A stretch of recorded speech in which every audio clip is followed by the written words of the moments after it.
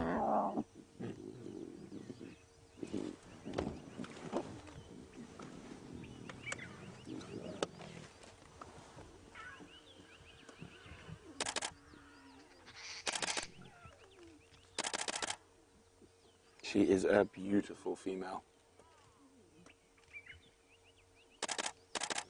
The Inca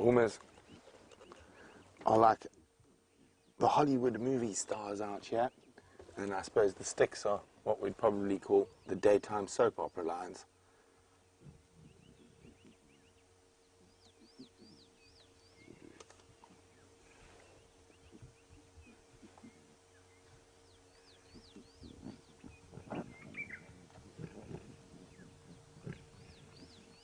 It's amazing how deep those little cub grounds are already.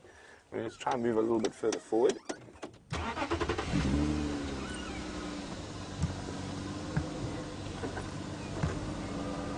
How's that, Sander? Yeah.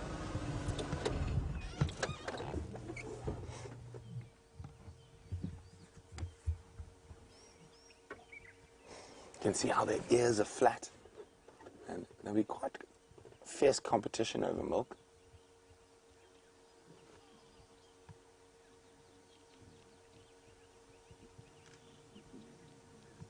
Now, in the background, from where that lioness is, there's the other mother with 2 cubs there, giving them a bit of a groom.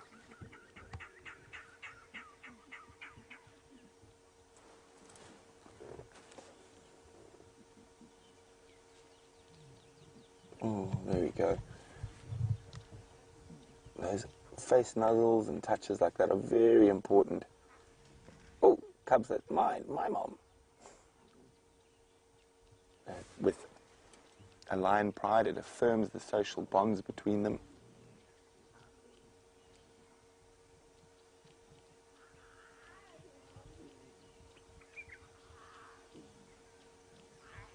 So it's warmed up quite a bit, the sun's coming out.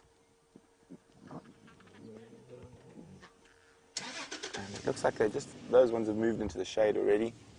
It's not going to be too long. There you can see another lioness has got up, moving towards the shade. Where's that Birmingham boy is still sitting behind us. Can't really see him from here.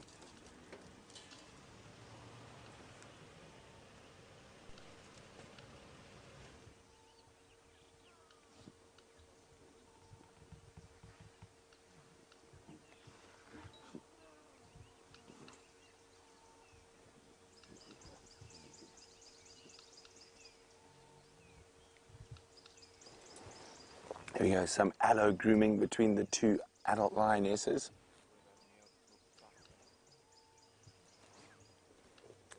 Now, Shamsung is wondering, are these lioness hungry? Do I think they might be looking to make a kill today? Well, lions are always looking to make a kill. They are opportunists. And some of them have eaten more than others, which makes me think they killed something small like a kudu or waterbuck. So they definitely would hunt. I think unless they happen to stumble across something in the next half an hour or so, it's unlikely that they're going to hunt during the day unless something stumbles into them. I think they're going to find some nice shade to rest, and then maybe on the sunset safari they'll be out on the hunt.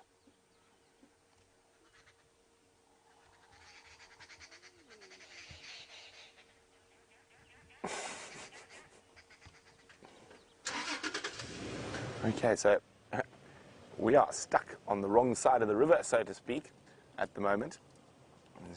As Zander zooms out, you'll see there's quite a steep bank we're not going to be able to cross, and it's going to take me some serious maneuvering to get out. But before we do that, let's go have a look at the Birmingham boy.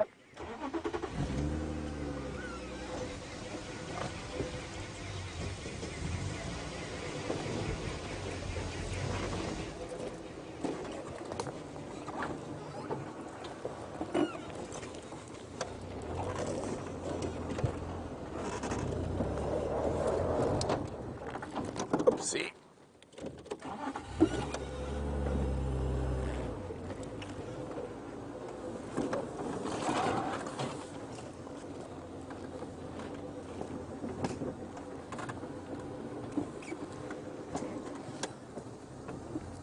is.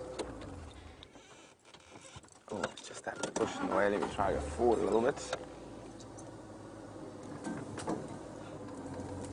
There we go.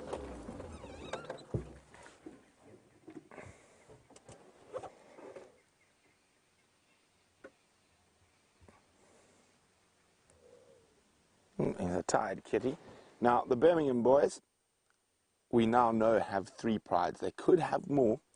They have the Inca, the sticks, and the torchwood pride that comes in from the Kruger National Park. And he's looking quite well fed.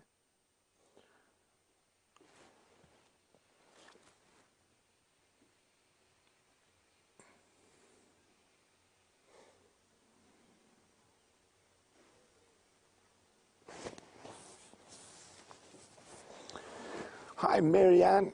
Marianne's in Texas. Marianne's wondering what would explain the difference between the Inca and Styx pride, health, parenting practice, etc. Well, I'd say from a parenting practice, I'd say their strategies are pretty similar. From the health thing, I think the Styx are just unlucky enough to have been in an area where there's mange. And I think they might have even picked it up from the Birmingham boys. Not this one, but one of the others, who spent a lot of time with those Styx cubs when they were younger. So it's possibly the fact that the Birminghams have spent more time with the Styx prides and passed on that mange to the females and onto their cubs that could be the difference in the health.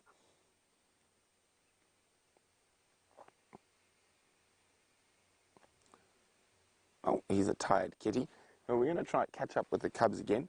Oh, are you going to move? Going to join them? He's thinking about it, but that would require effort.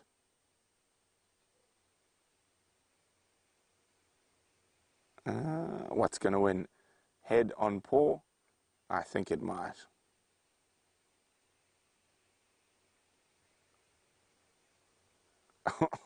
Sleeping, sleeping. That head's getting heavier and heavier. And as his head descends to his paw, we're going to try across this little river system.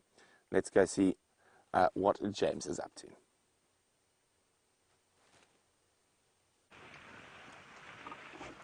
I've just discovered, everybody, 2 fish eaglies.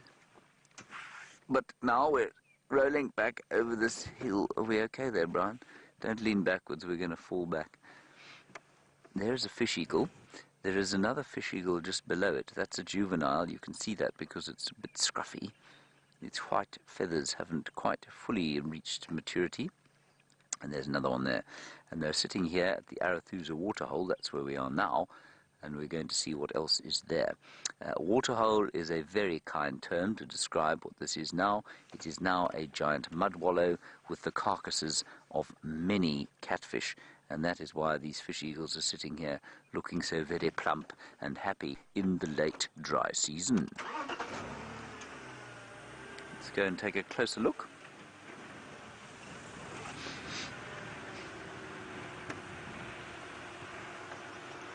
Oh, there's another one there. Another 2 there. 4 fish eaglies.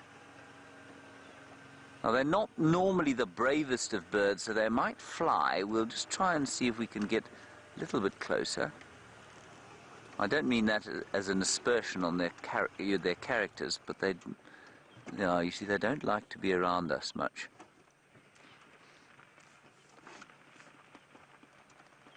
They feel the emotion of fear when they're around us, everyone.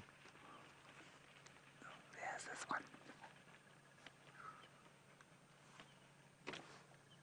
You see this one, Brian? That one there. Can you see it now? Brilliant. This one is quite close to us. So I'm just going to... You hear that? Oh, that's so cool! Everybody loves the sound of a fish eagle. Isn't that lovely? I think that's just fantastic. Come on, do it again.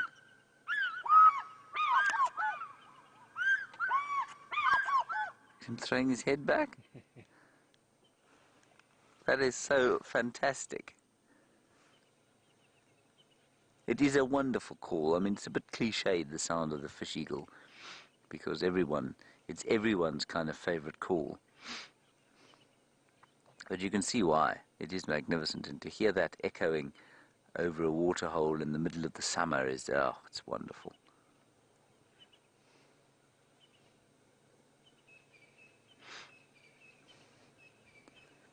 And he'll just be watching the waterhole to see what's there. They do scavenge quite a lot, you know. Yeah, Brian, there's another one flying.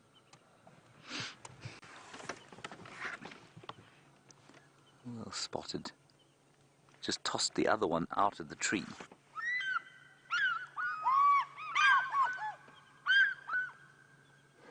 This is so cool. I'm very glad we weren't on the first one we were looking at, everyone, because he's just relieved his bowels.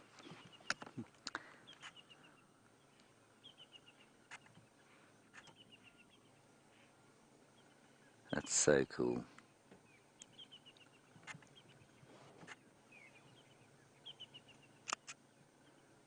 Now, come on, call again.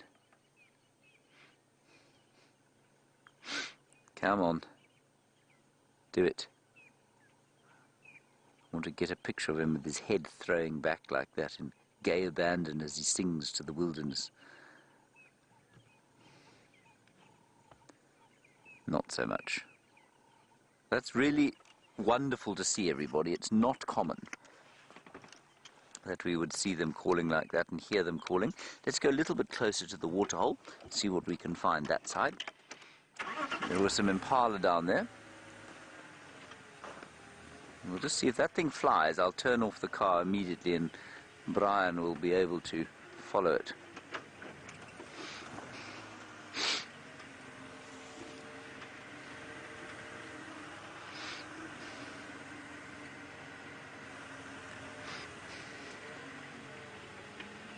We'll just ease our way around, because to see them fly is just wonderful. Get him backlit.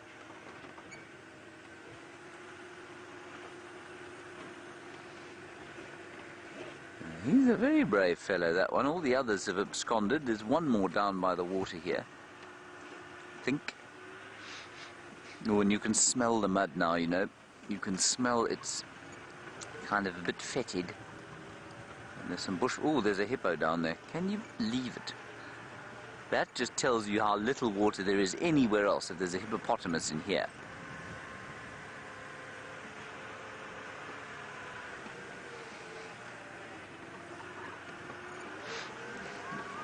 You can hear them calling again.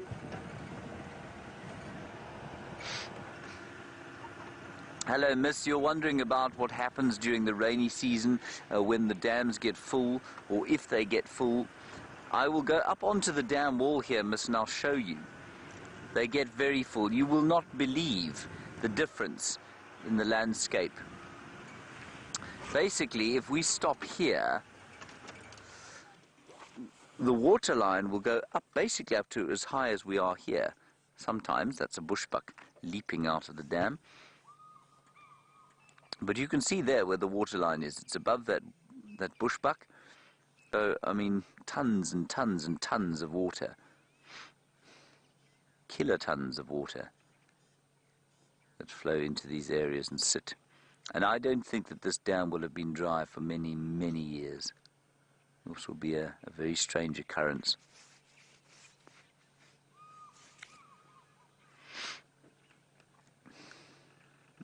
Amazing. I love watching them move like that. If they leap over something or up onto something, their agility is incredible. There's still fish eagles yelling all around us.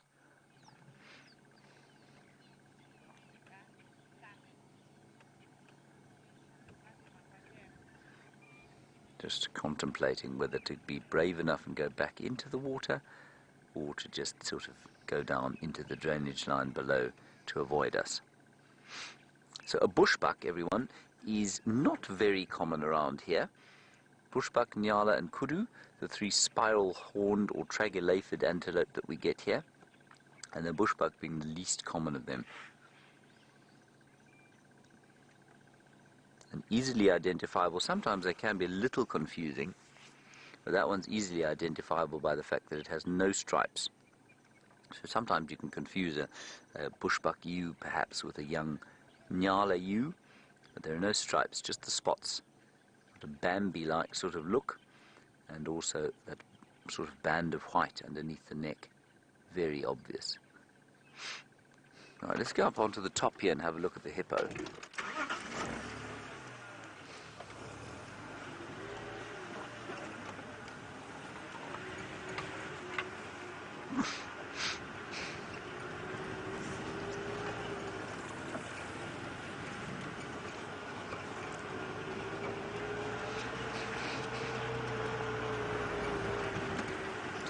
Now, this might be slightly disturbing to some of you. This hippo is alive, make no mistake, but this is the most suboptimal kind of hippopotamus territory. You can see where he's walked in. If you follow behind him, you can see where he's come from.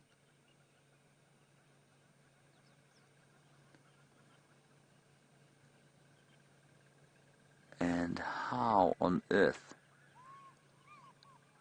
this thing is surviving, I don't know.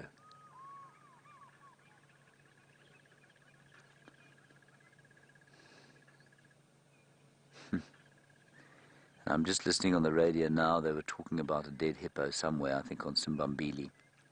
So the hippo are really going to struggle, and I know during the course of the summer Kruger Park was talking about starting to cull some of the hippopotamus because they're starting to die along the fringes of the rivers, especially the young bulls. Brian, we didn't notice, but there are 4 oxpeckers looking at us from very, very close by here. Look at these 4 oxpeckers. Oh, why did you fly away? They were sitting so close. I was going to get a picture. And Anna-Marie, you want to know if these hippos would ever go to the Sand River in a bad drought? Absolutely. I think most of them have gone to the Sand River. Sand River's not flowing at the moment, though. So there'll be pools, but they certainly are not flowing with any great enthusiasm. So not really any real point going to the Sand River. Sabi River, a bit more water, but remember, hippos are highly territorial, which means that they will not tolerate each other in great numbers. So if a whole lot of them are around and the water is concentrating, eventually the young bulls and the less dominant animals are going to be excluded from the water, and they will die, unfortunately, and that's just the way it goes. I personally don't believe that culling them is an answer. I think it's a natural part of the system, and unfortunately, while it's very difficult to watch, I think they should be given the benefit of the doubt and perhaps be allowed to try and survive through the drought without our intervention. You might also just be able to hear a bit more bird song now. We can hear a woodland, a brown-hooded kingfisher going, pity for you, maybe singing to the hippopotamus.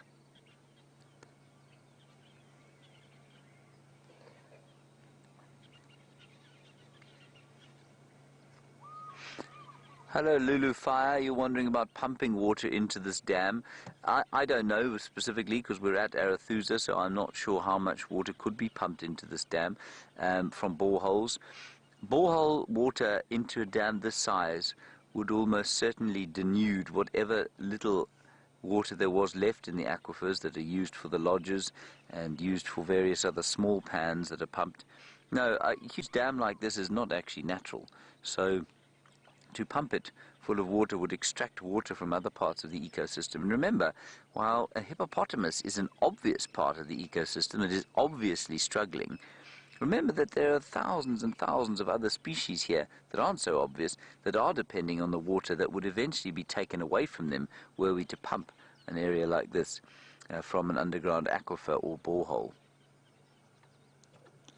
So although the little, I don't know, fungi and microbes and bits of tree and that sort of thing, that's a good point here, Mark. Well, all of those little things also have just as much a right to life, of course, as this hippopotamus does, Mark. You're saying that this hippo is not flicking his ears or opening or moving his eyes. Is he actually still alive? I'm looking with my binoculars.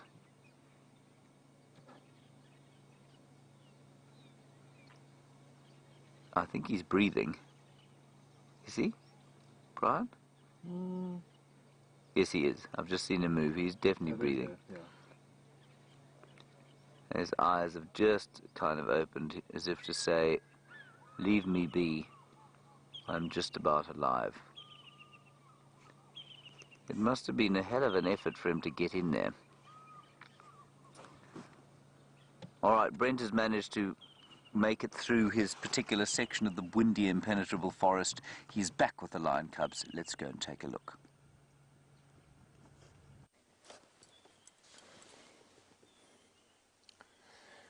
So it is now quiet time. Of all the excitement of the morning is over. Everyone running and jumping on each other has tired the poor little tykes out. And now they are fast asleep. Now I'm wondering if that male is going to come join them. He's lying about 60 meters away. And you can see there's lots of heavy heads and droopy eyes at the moment.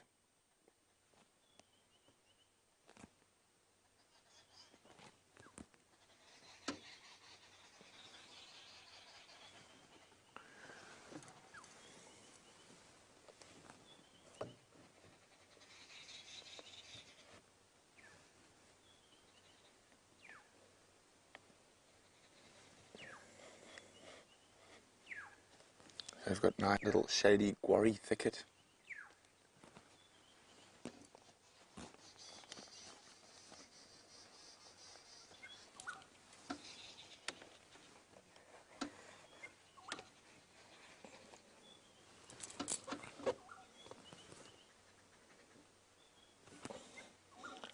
Hi, Ellen in Arkansas saying, do I ever get an uneasy feeling sitting next to a lion or any other predator that hasn't eaten in a while? Well, not really, Ellen. Fortunately, I've spent a lot of time with these animals, so I generally know how to read their behavior pretty well, and I've never really had that uneasy moment with a hungry creature.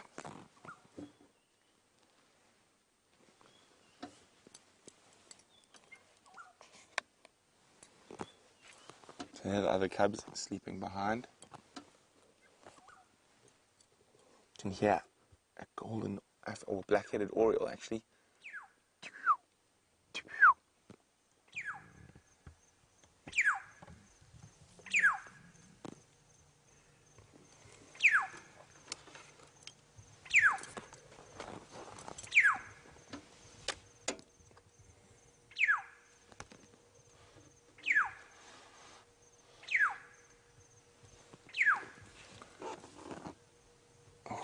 Trying to get comfortable.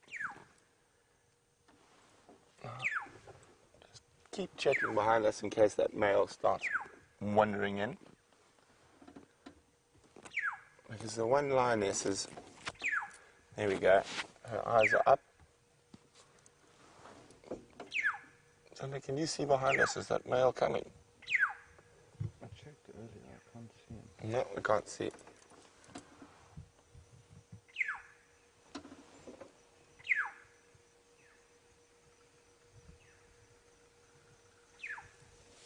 Or maybe she's seen something else.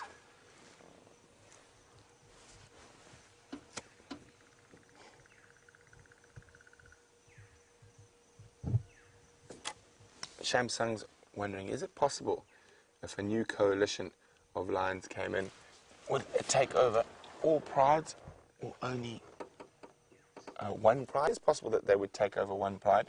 It all depends on the size of the coalition and whether they already hold territory sort of bordering the single pride's territory. Sorry, sorry about the movie, I'm just trying to figure out what she's looking at. So the male is a little bit further to the left of where she's looking. Maybe there's and Whiting and Nyala. No, I'm going to go to sleep.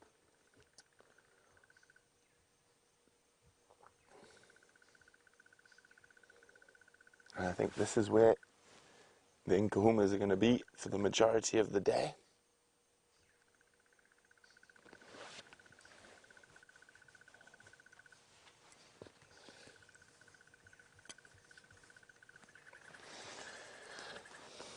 Sarah in Georgia is wondering, is the Southern Pride anywhere near Djuma or Arathusa? Unfortunately not. It's possibly the Pride of Lions lives the furthest away from us here. We're way up in the north of the Sabi Sands, and the Southern Pride is way down south. So unfortunately, no Southern Pride up here. The prides of lions that we see in the north, well, the ones we see the most of course, are the Nkuhumas, who are snoozing next to us. The Sticks is another pride we see more regularly, but more normally further down to the east. And in Buffelshoek, you get the Talamati pride coming in from Manuleti, Kruger. Torchwood, you get the Torchwood pride coming in from Kruger. And then right on the sort of southern boundary, Cheetah Plains, that area in Malamala, I think it's called the Four Ways Pride, occasionally come up that far north. And then if we head off to the west, occasionally Tsalalas and Mungen prides come into Arathusa and Shirley, Sibambili, that area.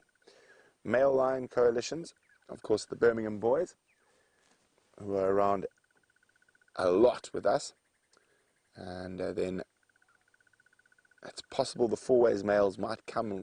I think the boundary between them and the Birminghams is just south of Cheetah Plains. And then of course the Majinga lions in the west.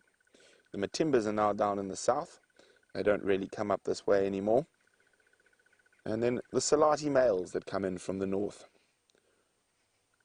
Although I think the Birminghams have put a dent in the Salati's lion prides.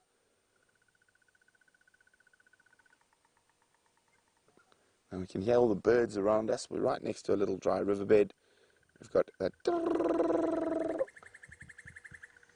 and that those are crested barbets. You can hear the oriole and that beautiful sort of liquid chortle. It's an arrow-marked babblers babbling away. One of the larger woodpecker species. Peck, peck, pecking. Oh, we have a head up. Not for very long, I feel.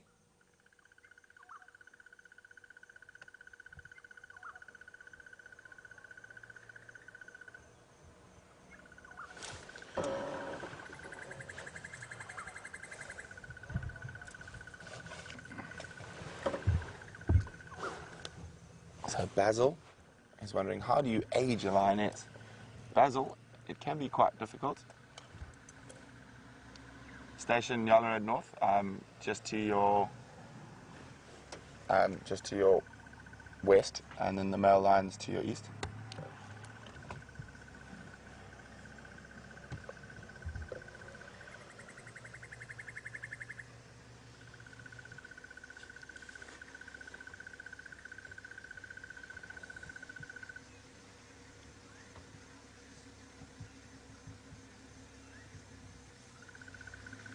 Sorry about that, I had to call someone in. He was about to drive past us, didn't see us hiding in the bushes.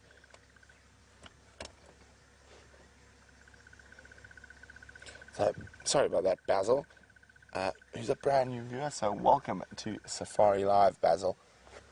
Basil, it's quite difficult to age a lioness. As far as I know, the Nkuma lionesses, they're currently probably 6 to 10 years old, the adults, that is, and they are in fine fettle in their prime. So, unfortunately, we're in the only real spot where we can see the lions nicely. So what I'm going to do is I'm going to make space here so the other guys can come look, and we'll go look at the Birmingham boy. But it is going to take me a little bit of creative reversing to get out of here, so bear with us. One last look at the sleepy cub face.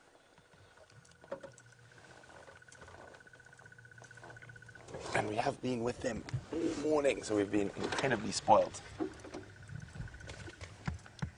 If you just stand by there, I'll make space for you. While we do that, let's go to James and see how he's faring in the west.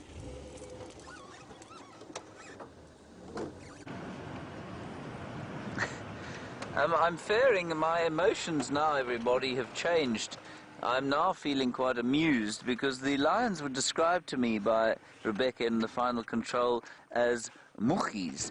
Now, most of you won't know what on earth that means. Much is tired in the language Afrikaans, aka Pidgin Dutch. And muchis, I can only assume, is Rebecca's way of saying a little bit tired. Anyway, so it goes. Now, we're going to stick our noses in here. This is where you'd expect to find some dwarf mongoose. You might also expect to find a black mamba, or a Mozambican spitting cobra, or a snouted cobra, perhaps resting for the winter time. Yeah, sneaky, sneaky, sneaky. No. Thankfully, no snakes in there. Now, well, the other thing I wanted to point out to you was that this mound is probably still active and will become again with a little bit of temperature and a little bit of moisture. And you can see here, this is the fresh growth. This was probably built about a month ago, possibly after that last rain that we had. Let me just break a piece off.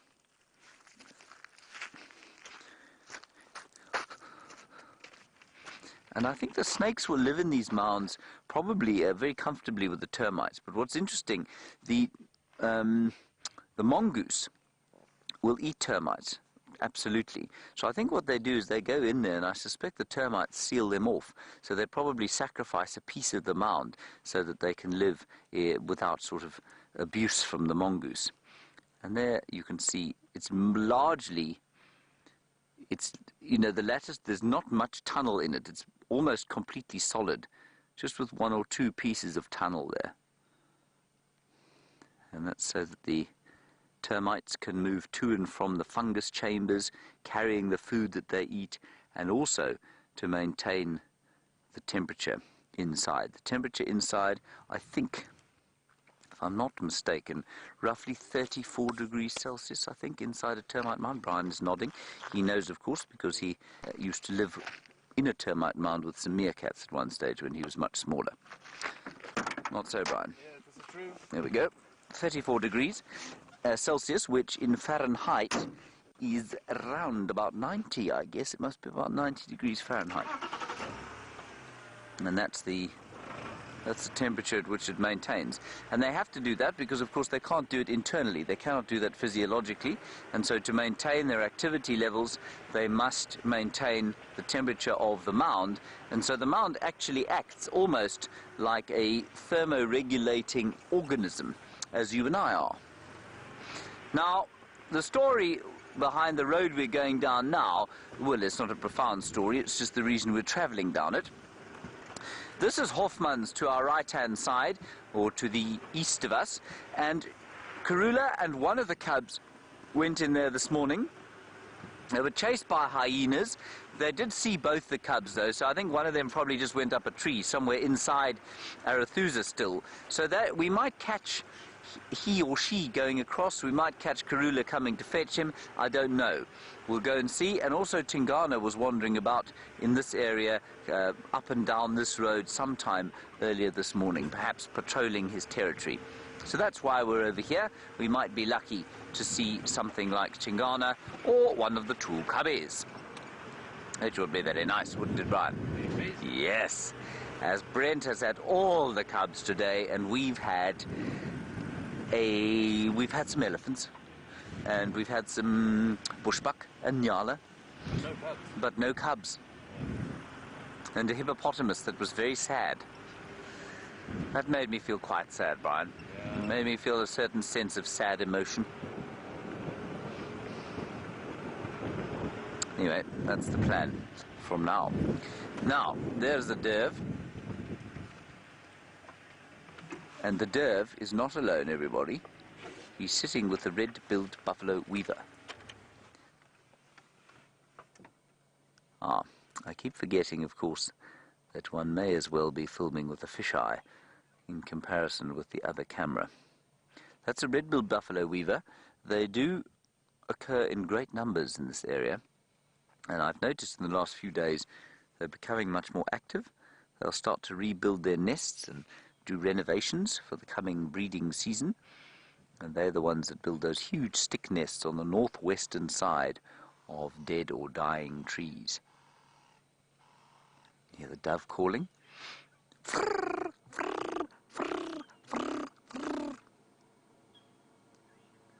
And you can hear it go. Otherwise, again, not a very loud dawn chorus. Very peaceful. Okay, let's carry on.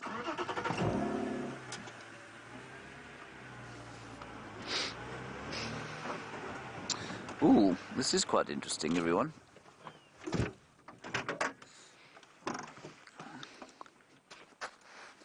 Just a light from the vehicle.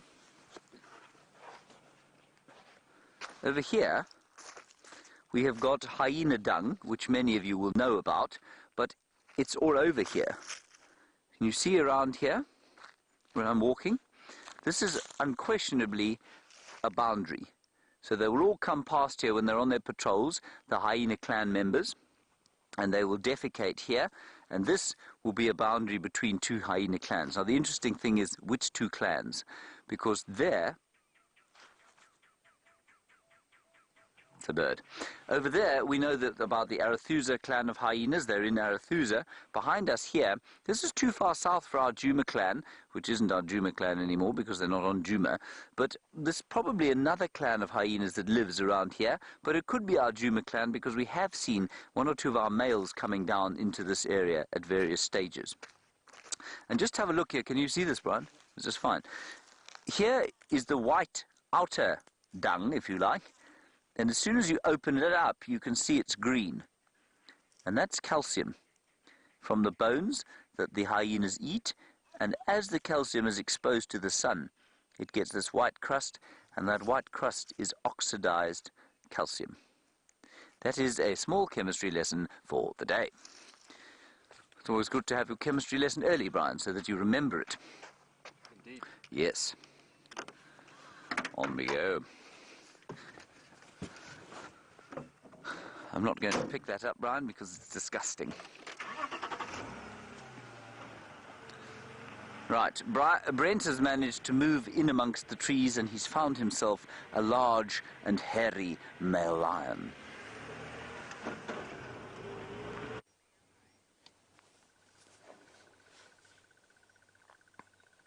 So he's still lying about 60 meters from the rest of the pride, dozing away.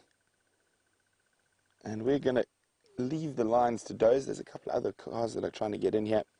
So we're going to leave them, but we will catch up with them on the sunset safari.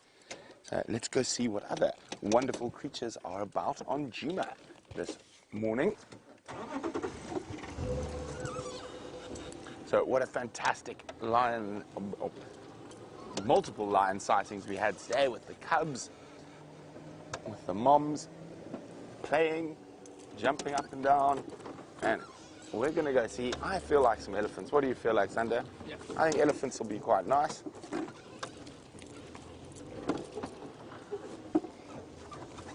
And we're pretty sure the Nkumas are going to be here on the sunset safari, so exciting prospect. They look like they might hunt this evening, so definitely, I think James or myself will definitely be here in a few hours.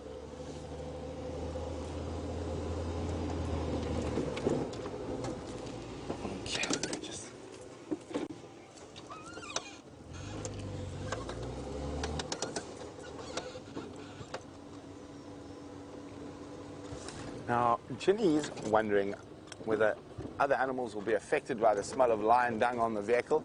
They can do, especially buffalo. So they do run, but what I'm going to do is let's have a look, see if I did make the faux pas of driving over a landmine. Let's just get far enough away from the lions. The lion.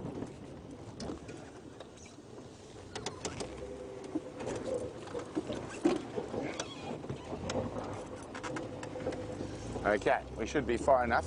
So let me inspect my tire to see if maybe she was smelling possibly buffalo dung rather than lion dung. Let's go have a look. I really hope it wasn't lion dung that I drove over.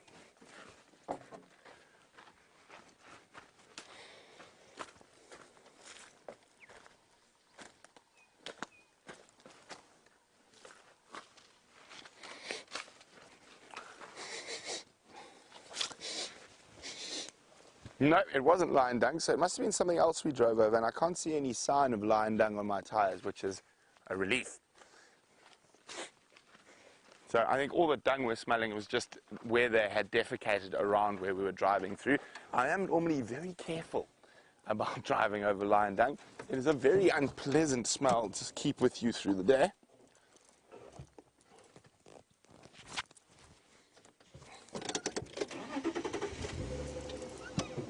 Now, I think I might do a little gander past Gallagher Pan where those monkeys were alarm calling.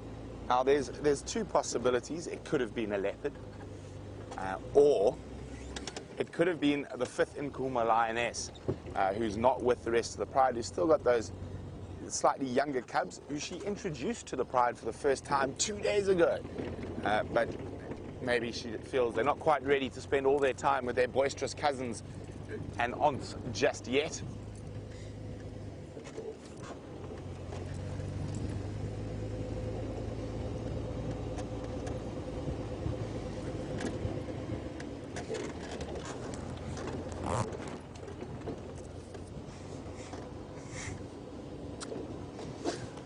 Now, morning Mark. Mark's wondering, would the main predators like lions, I'm supposing leopards and hyenas, hunt in the morning or do they prefer the evening? Well, one must remember all predators are opportunists. They'll hunt whenever they can. So if something happens to walk into where they are now, they will go for it. But generally, early morning is sort of, they will hunt, definitely, but they do prefer hunting from sunset into the dark hours. So darkness gives them a slight advantage.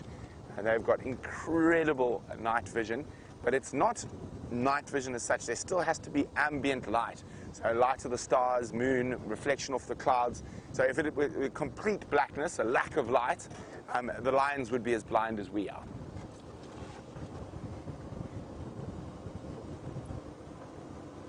Now,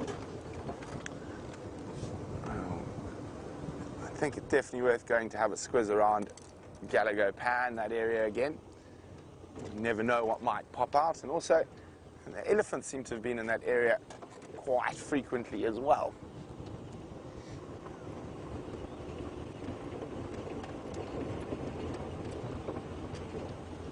Remember, we are on a live safari, so feel free to ask us questions using the hashtag SafariLive on Twitter, or send us an email, questions@wildearth.tv. And even if you're pondering about anything that's out in the African bush, trees, flowers, grasses, birds, people, please send through those questions and we'll do our level best to give you an answer. Oh, my door's open.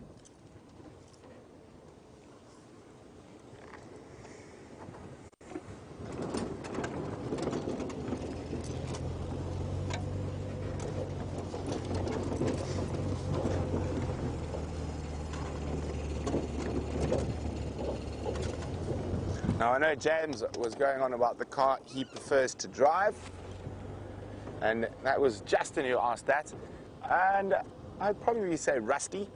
The main reason for that is it's a bit bigger in the cockpit, so there's a little bit more space for my long legs. So in Wender and Jigger, especially the smallest, you can actually see my knees come up on the other side of the steering wheel, but at least on Rusty, they're not quite as bad. And now, these vehicles were definitely not made for tall people. They are incredible though, because we are able to maneuver into positions and go through areas that other cars would never be able to. So there is that benefit of them. But and also, of course, the Z150, which is the camera that's on SD. You've got the super zoom feature, so for birding, it's really wonderful. But shortly, that's not going to make a difference because I think we're going to have those cameras on all the vehicles. And mentioning birds, and I'm sure James wishes he had this vehicle because he's got a bird to show you.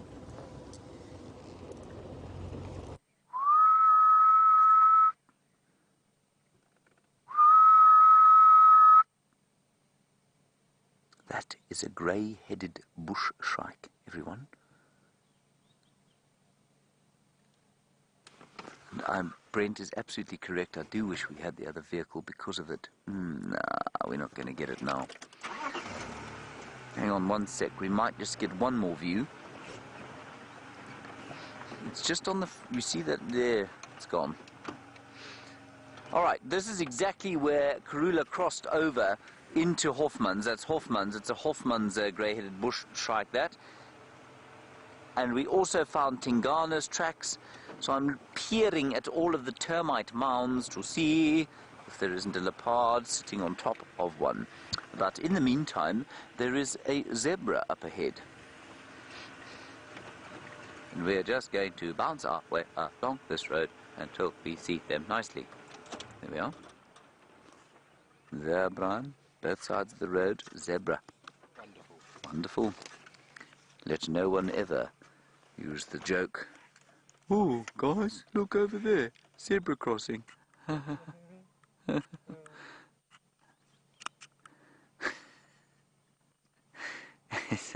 So deeply unfunny.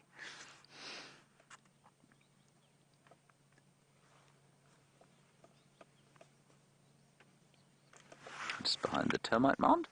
Now, they will focus on termite mounds just about all the time, but mainly in summer, when the grass grows out of the mounds, and it is very delicious grass, apparently. Let's go a little bit forward. And we've got quite a few zebra this side.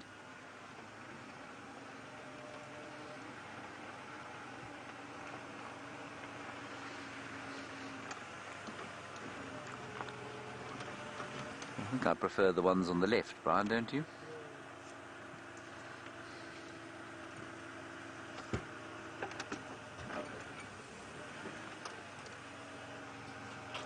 They're all over here. It's quite a nice big kinship group, both sides of the road.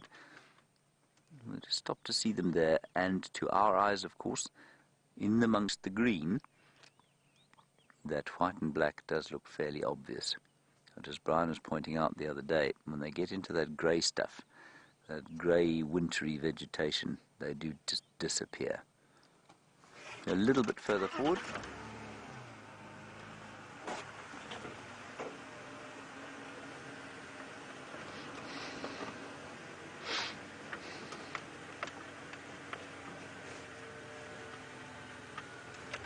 Actually some beautiful colour here, everyone. We've got the black and white of the zebras, the copper yellow of the leaves, and above them the grey of the sky. Beautiful deep grey sky. And then they're all lit from behind. Well, not from behind them. They're not backlit. They're lit beautifully from the sun coming from behind us. Isn't that nice? Very pretty. I might have to take a picture, Brian. Hold your horses, everyone. That was also a zebra joke. Did you get that, Brian? Yes.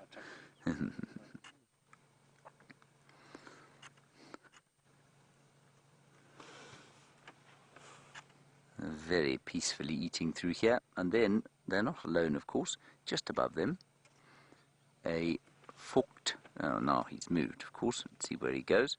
A fork-tailed drongo, just following, seeing what little bits and pieces he can pick up from what they kick up off the ground. It's mainly, I think, the action of their grazing, where they grab a piece of grass and then tear at it, which dislodges the roots and will dislodge, say, invertebrates sitting on the roots. For example, the cicadas we heard last night, they live underground on roots, mainly tree roots, of course, but they live underground on roots during the course of the winter time. I'm sure there are other insects and invertebrates that live on the roots of grasses, and they will get dislodged by animals like zebras and buffalo and all the other grazers.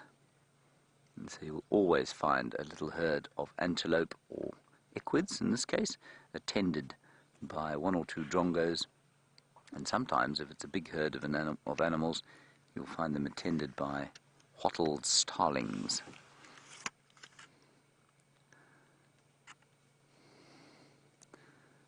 The world's fastest zebra photographer cannot find the zebra in his screen. Amazing.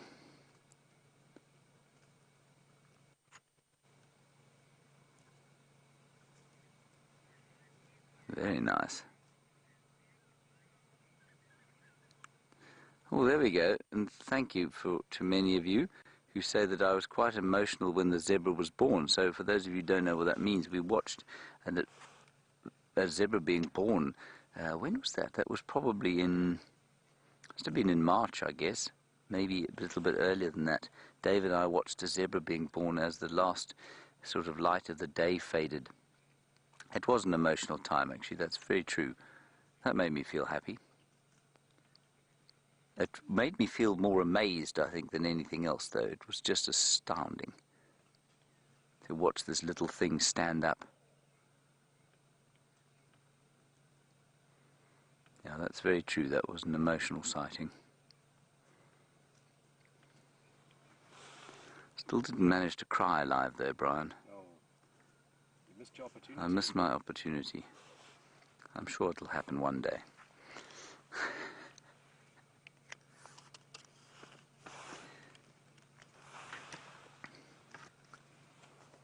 Alrighty, let's move on here, just to see if Tingana hasn't perhaps crossed north onto Djuma. We're at the sort of corner between Hofmann's, that's here. Djuma's just the other side of this junction here, on the right-hand side. And Arathusa over there. And this road is regularly used, which is why it is so bumpy. Rutted. Rebecca says I'm getting a bush massage. Rebecca's going to be getting a severe tongue lashing when I return home.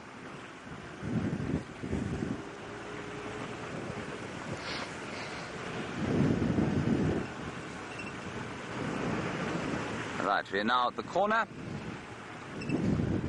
where we have had... It's amazing how this corner, although it is obviously a human barrier, it's not an animal barrier at all, but it is amazing to me how often at this corner we've had territorial animals meeting up, some of whose territories lie to the north and some of whose territories lie to the south. This is basically a boundary for Karula. Yes, she does overlap into Hofmann's, but it's Karula and Shadow's kind of boundary corner, and also used to be for Tundi, not Tundi, yes, Tundi as well. Okay, Brenty is driving around, not sure what he's doing at the moment. Let's go and find out what his plans are for the last bit of the drive. We'll see if Tingana crosses this road.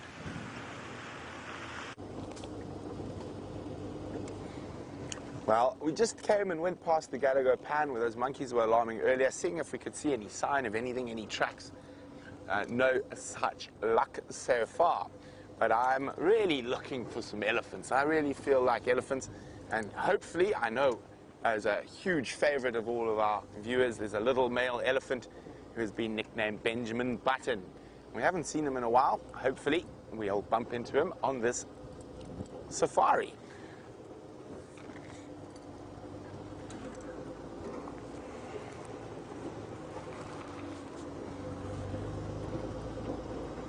Oh, now that it's warming up a little bit, we could do some birding as well. I feel like we haven't birded for a while. Add some birds to the bird lists. But before that, we have got some mammals. There's a female kudu.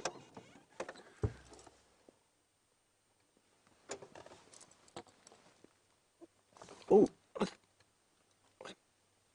look at that on her side of her face. Can we zoom in there, please? It's just, I thought it was a scar. It's not. She's just been watering out of the eyes. Could be from dust. Could have been from a thorn or something that hooked her. It almost looked like a big scar, but it's not. Just a little bit of sleep, as we would call it. Now she's eating drying. Here we go. She's eating drying buffalo thorn leaves, and she's probably only been able to reach those because it looks like that branch was broken by an elephant. Obviously still some nutrients in there, otherwise she wouldn't be eating Now, that is another thorny tree, the buffalo thorn. Carol in New York is wondering, why do so many trees have thorns in Africa? Well, if you think about it, Carol, the trees here have to have defense mechanisms because there's so many things that eat them. Yeah, some impala behind her. So that's why trees have developed thorns. It's to protect themselves from browsing species. Oh, there's some impala running through with the joy of life. Oh, there's some more kudu up ahead.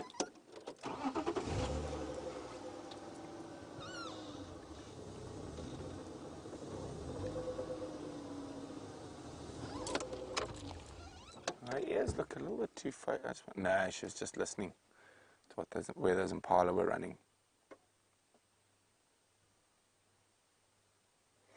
Now, Justin S. is wondering, are there any trees in the bush that are an eye irritant, similar to pepper spray? Well, there's a couple. If you get the milky latex from them on your fingers and you rub your eyes, it's worse than pepper spray. They can cause blindness. One of those is the Tumbuti tree, and the other is a euphorbia. There's some more kudu.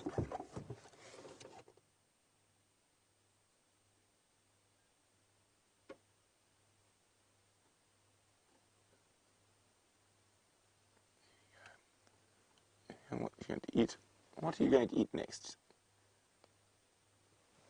Oh, there we go. She's actually gone for another little buffalo thorn.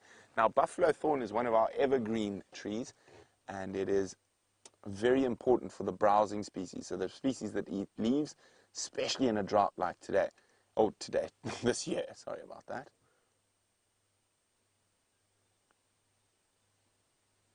We're going to let them wander off, and I think we're going to keep looking for elephants, but we're going to do a bit of a bird focus for the next little while. I feel like I haven't been birding properly in a while, but it has been difficult to bird with all the big cats we've had around.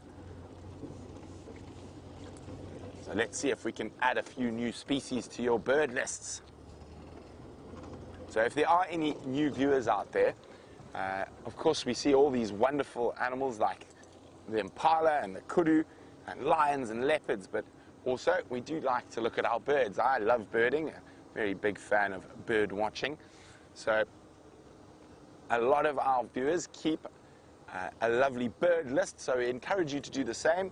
And speaking of birds, it seems like James is on feathered form this morning.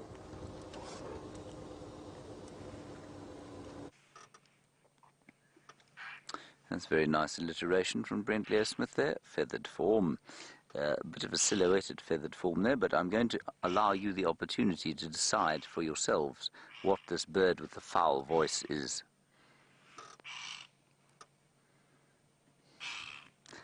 That is not a singing voice to be jealous of, would you say, Brian? No. Mm-mm. There it is. There it is, everyone. The lilac-breasted roller, tone-deaf,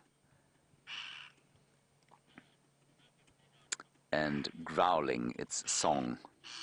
Now, I think that these two, there's a couple here, I think that they are making a nest in this tree. We've seen a pair of them on this tree twice in a row now.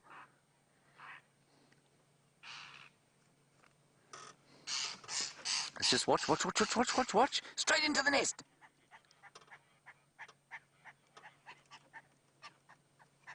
Ha! Look. How fantastic is that? Now, I wonder if Mrs. isn't inside there, perhaps already incubating. It's very early for them, though, I would have thought.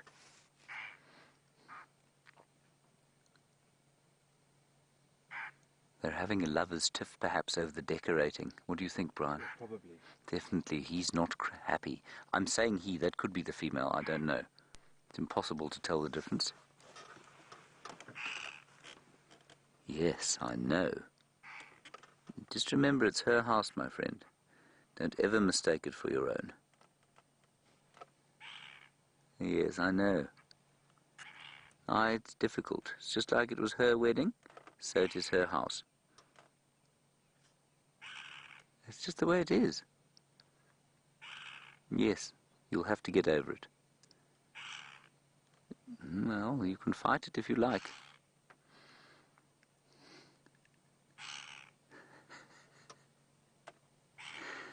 It really is a voice to rival the foulest of any. I think the crow has the worst voice. Let's just see if he goes, like I said, it could easily be she. Let's just see if he or she goes back towards that hole.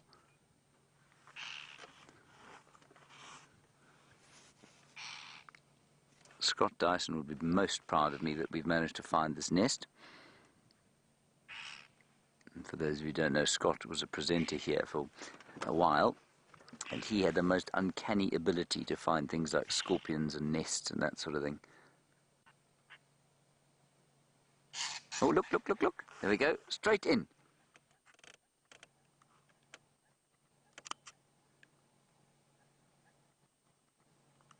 How cool is that?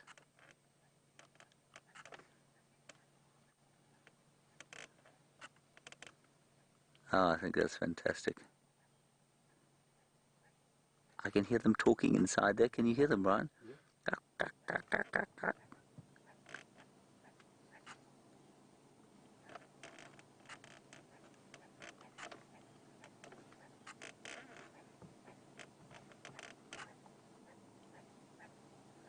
They're just talking quietly to them. Oh, it's all the way in.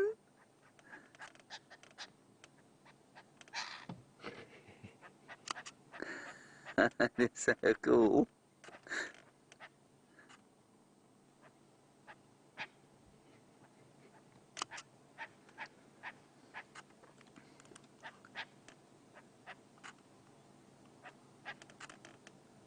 Let's see if he comes out again.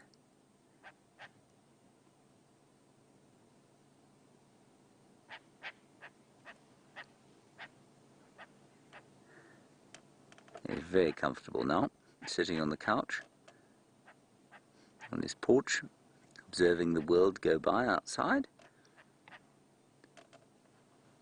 So maybe try and find...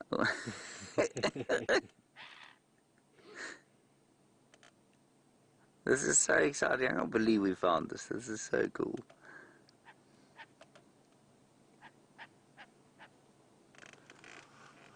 Now, I know I'm going to miss the photograph, but I have to just quickly check how many eggies they lay.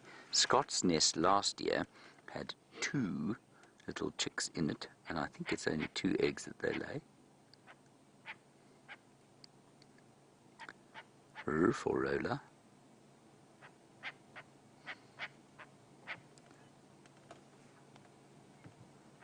Monogamous and fiercely territorial. Nests in a natural tree cavity, obviously, or sometimes a large woodpecker hole. That's a woodpecker hole. It's definitely been cleaned out.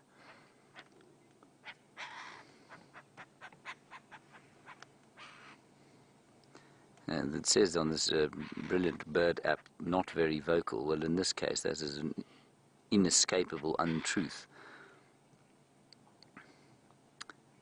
Aerial display, blah, blah, blah, blah. 2 to 4 eggies. Broad oval.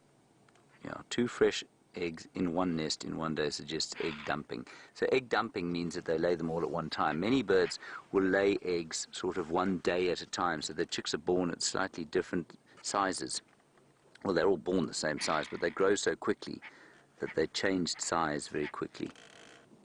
And so you've always got slightly, you can tell which ones were born first.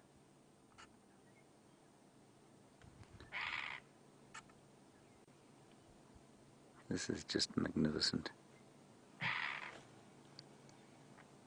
Just want to see if he comes out again, he or she.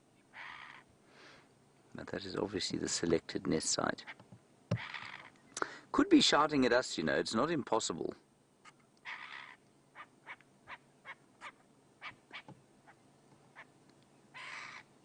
Come on, out you come.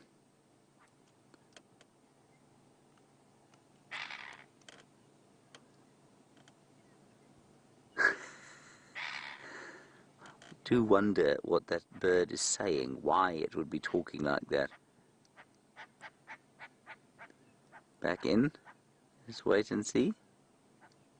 It's often a precursor to them sort of shooting out like a cannonball.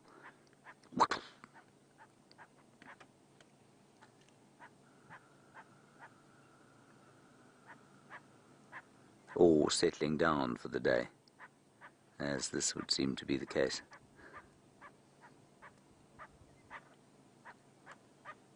All right. Shall we pack it in, Brian? How very, very entertaining indeed. While we go away from here, we can head past Treehouse Dam, see what's going on there. Let's head across to Brent and see how his feathered morning, I couldn't think of another F. We'll see you later.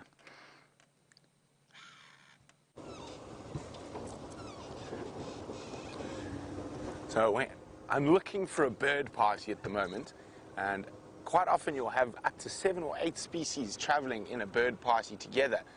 But unfortunately, my bird party hotspots have not been producing the goods so far. So I'm moving away from the crest, where I was looking for a bird party that has normally helmet shrikes, southern black tits, cisticulars, white-browed scrub robin, and I'm not finding any. So I'm going to head down towards one of the little dry river systems, and maybe we'll find a bird party along in the thickets there, but hopefully we'll see something before then. Now, of course, you can bird watch wherever you are in the world. All you need is a good pair of binoculars, and even the last time I traveled to North America, I was bird watching on my travels, and the first bird I recorded on my North American bird list was the Canada goose in Seattle, and literally outside of the hotel where I was staying.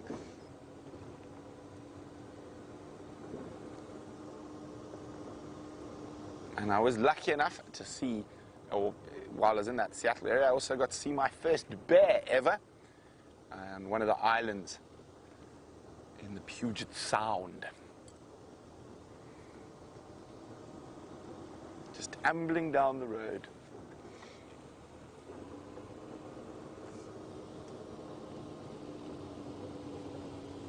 This is my only bear sighting. I would love to get to go see grizzlies and polar bears one day, and I'm sure I've got a long list of things I want to go see, and I'm sure one day I'll hopefully get to most of them.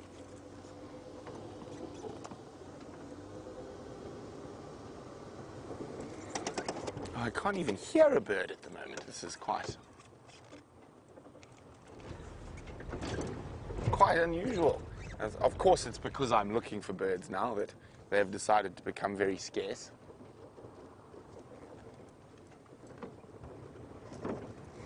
Maybe we should just follow James around. He seems to be having all the feathered form this morning.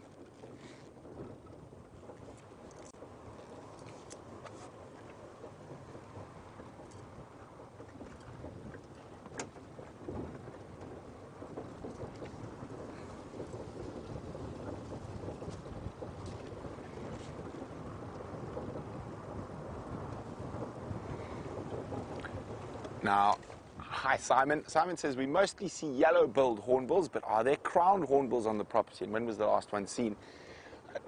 Crowned hornbills will probably move through. They won't be resident, especially with the drought. They're going to prefer slightly wetter areas, but we do also have 2 other.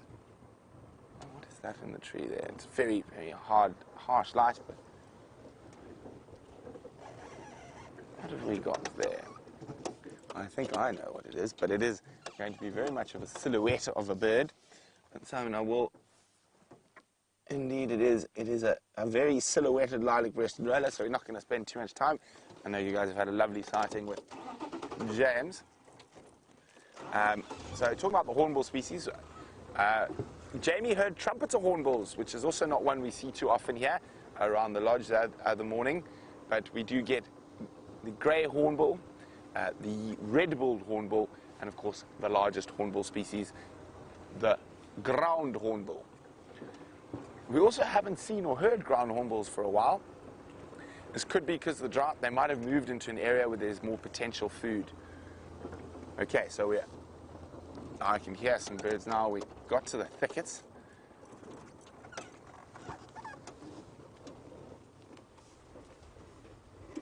Hear a white-browed scrub robin calling, but quite far off. Where are all the bird parties? And Simon, I will have a look for the other hornbill species as we move around. Hopefully we will be able to find the grey hornbill, which I think is my favorite. I just really love their call, and the red-billed hornbill as well.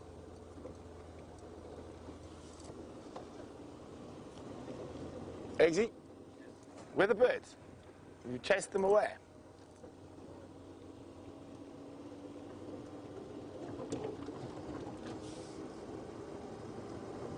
Now, of course, as I was saying, birding is something that you can do anywhere. And there's even urban birding safaris you can take yourself on. And one of the sort of, the special, the sort of big tick on the urban birding safari around the world is an incredible bird. It's also the fastest bird in the world. But I'm going to let you talk about that in a second, because while I keep looking for birds, I keep finding large mammals. And there we go. We've got 2 male giraffe. There's one feeding off a tambuti tree, and the other feeding off what looks to be a saffron or gardenia. I can't really see from this distance.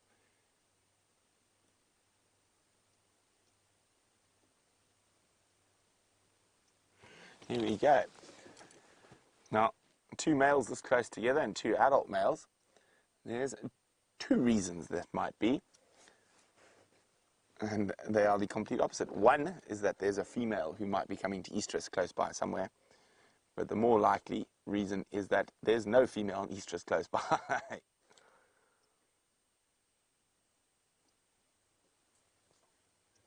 A big adult giraffe bull. And they're eating a lot of tambuti trees at the moment. Normally they only eat tambutis when they've got an infestation of internal parasite in their stomachs. But I think it's probably a fact that there's so little to eat around that the tambutis are making up a big part of the giraffe's diet at the moment.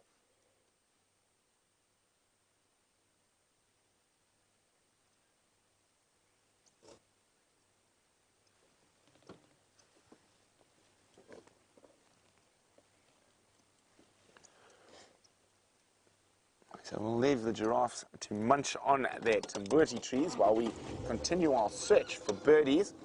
Now, Christina Cafe would like to know, what is the most incredible act of animal survival I've ever witnessed? Oof, that's a difficult one.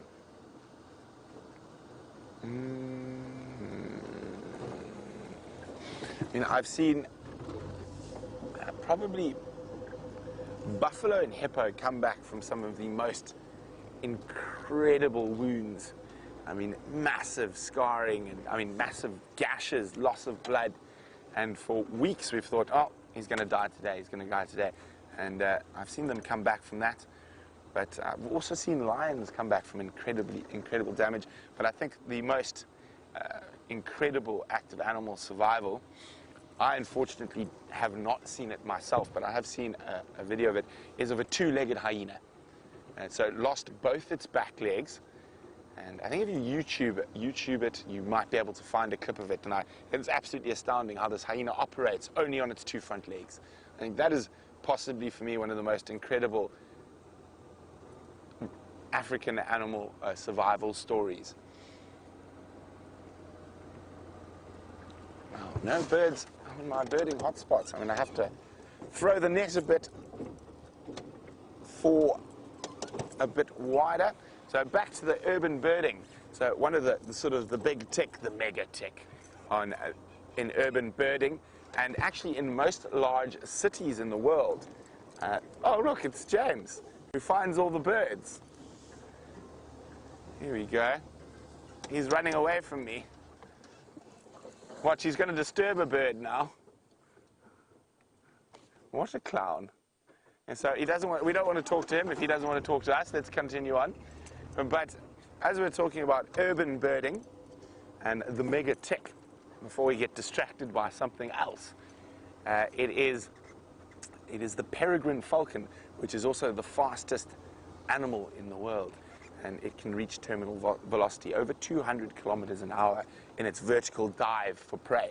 Now, London, New York, I've seen them in London. I haven't seen them in New York. I saw one in LA, of all places.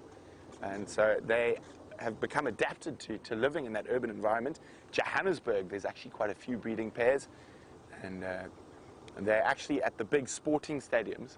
They encourage in South Africa that the falcons reside in the sporting stadiums because it keeps the flying rats away. The flying rats is, of course, the pigeons, vile creatures, but in the urban environment, that is their main source of food, is they hunt those pigeons. So in quite a lot of cities, peregrine falcons are encouraged.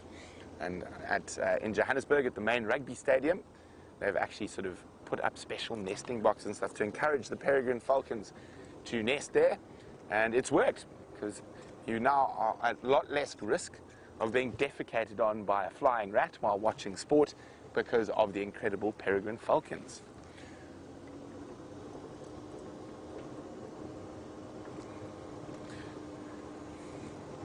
Now, we're going to continue looking for a bird party while we do that.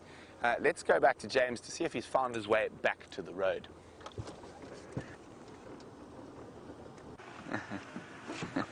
I must apologize for that, everybody. Sometimes, I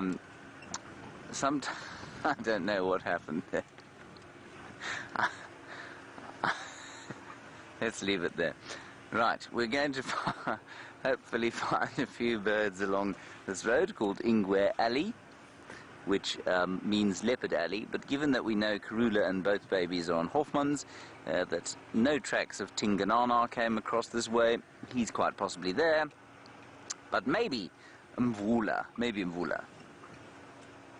Yes, there we go. So there was an educational aspect to what we did. Thank you, X-Ranger. You say it was very interesting to see the bush bounce up again after I ran over it. Yes, indeed, I agree with you. And I know that it may have looked a little reckless, but I do promise you that it was done with due consideration. And we are very careful about which trees we run over. In fact, to the extent that yesterday, I unfortunately ran over a tambuti tree because I thought it was dead, and it popped up again, and then I noticed on the other side that it had some green leaves, and I felt very bad, and I told Eggsy I felt very bad, and I did genuinely feel very bad. So yes, we try and be careful about what we run over. But I'm glad that one popped up again, especially as you were watching me. Wasn't the most ideal situation, but unfortunately I was in it, and I was unable to stop myself. You see, my theatrical nature. Brian, there are some crested francolins, and as we are birding a little bit at the moment, let us have a look at them. Can you see them? They seem to be hiding from you. There they come. There we are. Crested francolin. And as I was saying the other day, if you catch them, especially with that other long lens, if you get them close up, the colours and different patterning on their feathers is quite astounding.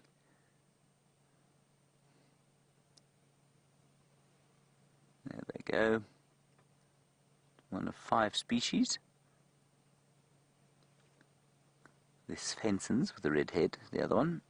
The Natal spurfowl with its pink bill, one of them. Coqui francolin with its gold head. And the Shelleys, which is not that sort of very beautiful when you see them. Difficult to describe, but they have that amazing call.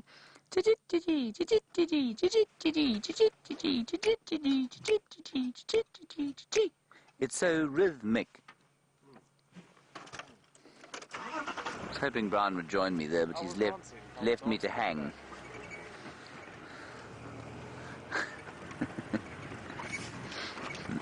The crested francolin, of course, the very first sound you hear in the morning. Well, the second sound you hear. Normally, it's the grey-headed sparrow that begins the morning chorus. A little bit like a conductor tapping on the lectern. Tick, tick, tick, tick, tick, tick, tick, tick, tick, before the brass section of the Franklins begins. The fanfare to herald the arrival of the sun. I think the orchestra is on leave at the moment, though. Very little singing in the morning. A skeleton orchestra, perhaps the odd janitor picking up the instruments and blowing into them a little bit. There are no leopards on Leopard Alley, Brian. No. Just 3 crested franklins.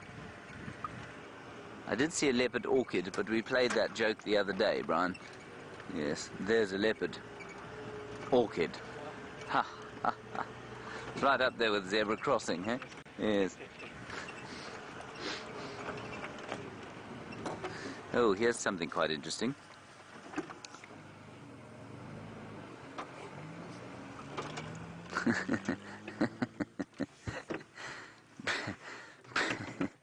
Brent Leo Smith doing his clown impersonation.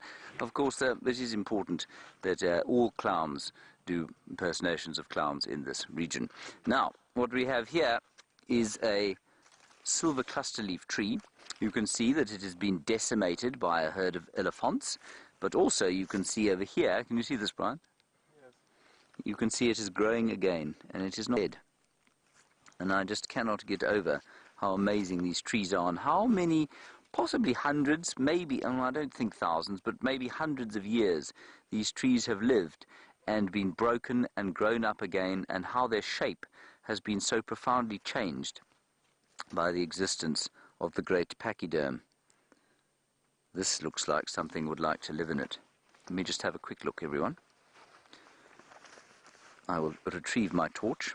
Another lesson I learned from Scott when looking for nests and things.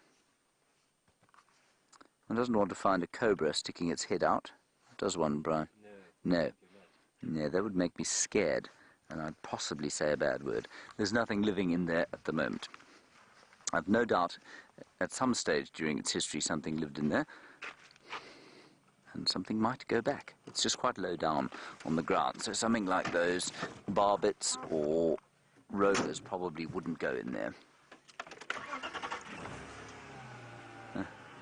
Hello, Justin. Yes, you're absolutely correct. You say you feel like the elephants make it easier for us to collect firewood. They most certainly do make it easier for us to collect firewood. Firewood collection, though, you must remember, in the wilderness is, well, excuse me. Sure. Most people do it.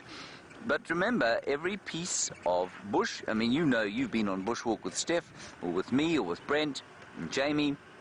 You know that Herbert finds scorpions and spiders and grubs and millipedes and termites in just about every piece of dry wood that there is lying on the ground here that the elephants have pushed over. And so when you go and collect firewood, I think for a long time we thought, well, we're just collecting dead wood, it doesn't make any difference. It does, it makes a huge difference. And there's a huge movement now where it starts, you know, the consideration is, well, you don't collect firewood, you must grow it specifically for fire if you want it. Because to go and collect dry wood in an area like this, you know, just looks like a huge sort of a resource that's untapped. It isn't. It's a whole ecosystem living in every single little piece of fallen wood here. And it's something to consider. Well, I think anyway.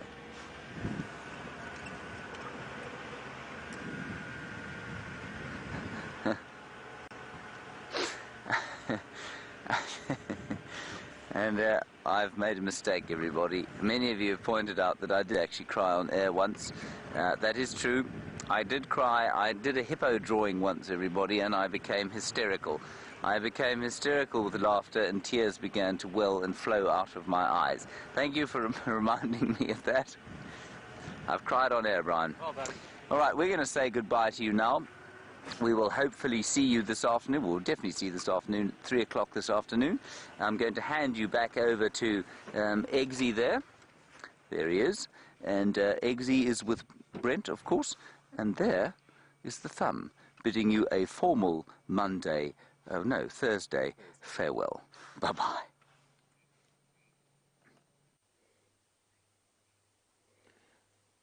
So we finally found a bird. It is a very small bird, and it's keeping Eggsy very busy as it hops around in the tree.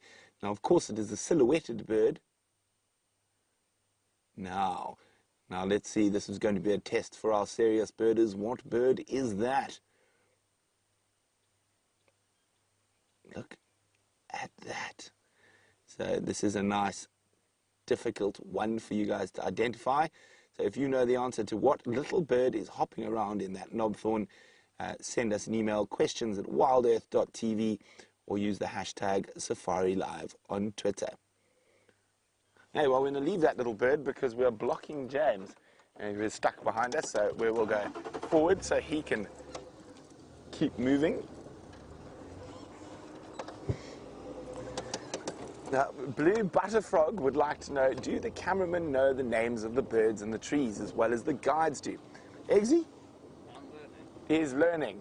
I would say the cameramen probably know it more than some safari guides, but I think maybe in a couple of months or years they might catch up with the guides. But they are also very focused on the camera operation, so they sometimes don't listen, and they've got to listen to us for a lot of time, day after day. So I think certain cameramen definitely. Oh, now you had a lilac-breasted roller with James. No, don't fly into the sun, you terrible bird. But disappearing into the white light. There's a purple roller. They're just not playing along with Eggsy and I, the birds, today. And we will keep trying.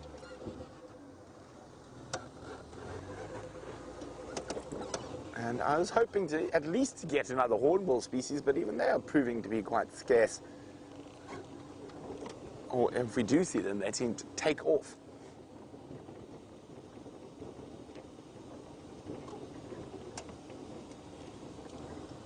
Well done to James, Richard and Bridget. You are spot on, 100% correct. It is indeed a little crombeck.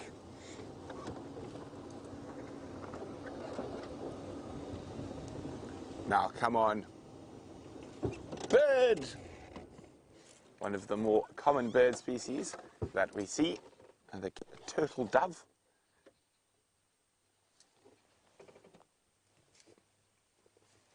But interestingly, off to the left of the Cape turtle dove is one of the birds we were looking for, not a yellow-billed hornbill, but a red-billed hornbill. So you can see slightly built. The beaks are not as prominent, but very similar behaviorally to a yellow-billed, and he's digging through the sand and dung, trying to find any tasty treats. Oh, he found 1, 2, 3. They are such funny-looking creatures. I do love the way they move. Now, there we go. So fortunately, some of the birds came along to play in the last few seconds of the sunrise safari, but exciting prospects for the sunset safari, Inca hummers and cubs, and I think we're going to have a really wonderful time in a few short hours. But from Eggsy and myself, it's been absolutely splendid having you on the back of the vehicle with us, and maybe our feathered form will equal James on the sunset safari, or maybe James's feathered form will continue. He seems to be on a purple patch when it comes to the birds. I'm a little jealous. But as I said, we'll be doing this all again in a few short hours at 3 p.m. Central African time. It's been wonderful having you in the glorious African dawn. We'll see you just now.